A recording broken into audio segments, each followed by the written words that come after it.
สบายดีพี่น้องอันนี้ผักตบพี่น้องเคยกินบ่คอยเคยเห็นแต่น้อยๆแต่คอยเป็นเด็กน้อยนะพี่น้องนี่มีได้อยู่ลาวนี่พี่น้องอันนี้กับมะขามป้อมซื้อมา5,000กีบบ่ฮู้เงินไทยเงินบาทเท่าใดนี่ผักอีตูเบิ่งพี่น้องผักหมดอันนี้พี่น้องทายนี่ว่าเท่าใดเด้อหมดอันนี้นะถ้าเป็นเงินกีบก็20,000กีบเงินบาทนั่นข่อยก็บ่ฮู้พี่น้องนะเพราะว่าข่อยบ่ฮู้เงินบาทเนาะนี่เงินไทยเด้อนี่อันนี้ผักผักเสริมลาวเด้อพี่น้องมีผักขะแยงผักอีตูใบผักแพรวตะไคร้พี่น้องเอ้ยเบิ่งพี่น้องตะไคร้นี่5,000กีบเบิ่งหมดอันนี้น่ะ20,000กีบพี่น้องคิดเบิ่งนี่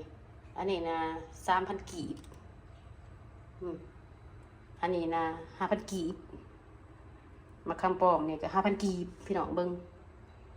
กินพ่อแม่พักพี่น้องมาอยู่ต่างประเทศนี่หาบ่ได้แบบนี้พี่น้องเอามวยคอยฮู้เนาะพี่น้องเนาะนั่นแหละ